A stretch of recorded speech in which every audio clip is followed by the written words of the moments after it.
सूरज के जीवन का एक ही फंडा था कि मेहनत तो गधा भी करता है। घर बैठे जो कमाए समझदार वही होता है।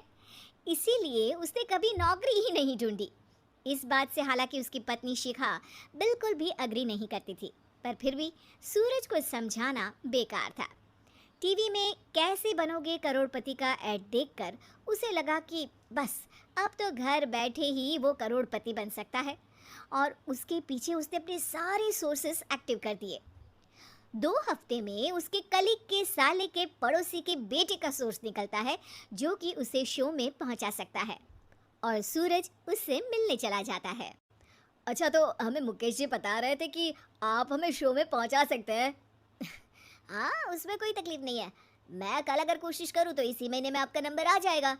अरे ये तो बहुत बढ़िया हो गया। अच्छा, वो सिलेबस और क्वेश्चन पेपर का कोई जुगाड़ है क्या? हैं? उसका तो कोई जुगाड़ नहीं है। तो वो वाकई में कुछ भी पूछ सकते हैं? हाँ, वो तो बच्चन जी पर है। जो पढ़ते हैं वो पूछ लेते हैं। पहली कोशिश फेल होने पर अब सूरज के सामने एक बहुत बड़ा सवाल था कि आखिर जवाब कहाँ से लाए। तब शिखा ने एक सजेशन दिया, क्यों ना सूरज अपने चचेरे भाई सुमित से मदद मांगे, जो कि यूपीएससी की तैयारी कर रहा था। हालांकि इतनी मेहनत करना सूरज को समझ में नहीं आता था, पर कोई और रास्ता ना मिलने पर वो आखिर सुमित से बात करता है। अरे सुमित, हमारा कैसे बनोगे करोड़पति के लिए सिलेक्शन होने वाला है। तुम हमें थोड़े चिट बनाने में मदद करोगे क्या? अरे भैया, चिट बनाए तो सालों हो गए, उसमें हमारा एक्सपर्टीज नहीं है। बल्कि आप बोलो तो हम आपकी पढ़ने में ज़रूर मदद कर सकते हैं। हट, कैसी अनाप शराब बातें कर रहा है तू। सूरज ने सुमित को मना तो कर दिया था, पर तैयारी करने के सिवाय कोई चारा उसे दिख भी नहीं रहा था।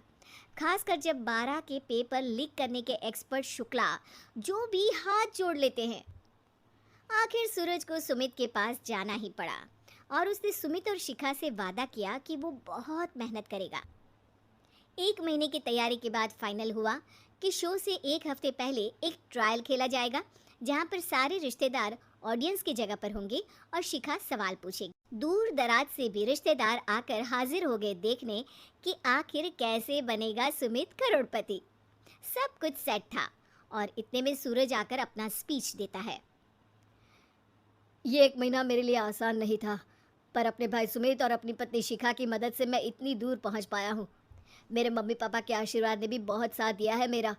मैं उम्मीद करता हूँ कि आज के शो में आप लोगों को बहुत मज़ा आएगा। साक्षी पहला सवाल पूछती है, और पूरे कमरे में सन्नाटा छा जाता है। इंडिया में कितने स्टेट्स हैं? 3, सॉलिड, लिक्विड और गैस। अरे रुकिए, तो ऑप्शंस तो देने दीजिए। इतने में 5वीं कक्षा का चिंटू बोल उठता है। अरे क्या मामा, आप तो पहले सवाल पर ही आउट हो गए। अरे बेटा, पहला सवाल तो ट्रायल होता है ना।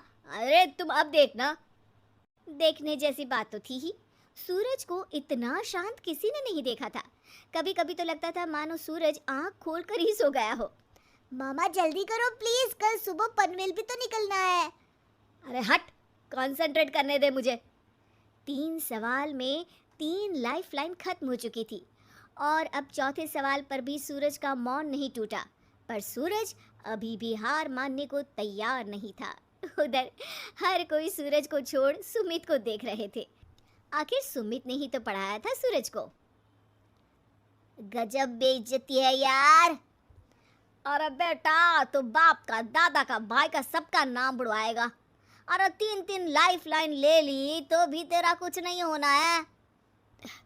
अरे कोई इतनी बात करता है क्या शो पर? अरे बेटा, शो पर तेरे जैसे भी तो नहीं आते ना। सूरज की ये जंग आखिर 1 घंटे बाद 5वें सवाल पर खत्म हो गई, जब उसने इंडिया के नेशनल बर्ड का नाम कहा, कौवा। अरे बेटा, मजा तो बहुत आया, बस थोड़ा टाइम पर खत्म होता तो आनंद भी आ जाता। ताने बारिश के बूंदों की तरह बरस रहे थे, और सूरज को भी समझ आ रहा था कि ये करोड़पति बनना शायद उसके बस के बाहर की बात है। पर वो आखिर ये बात मान कैसे लेता? वो सख्त लौंडा जो ठहरा, उसने सोचा कि बेइज्जती तो हो ही चुकी है, पर अगर मैं हार नहीं मानूं तो शायद कुछ हो सकता है।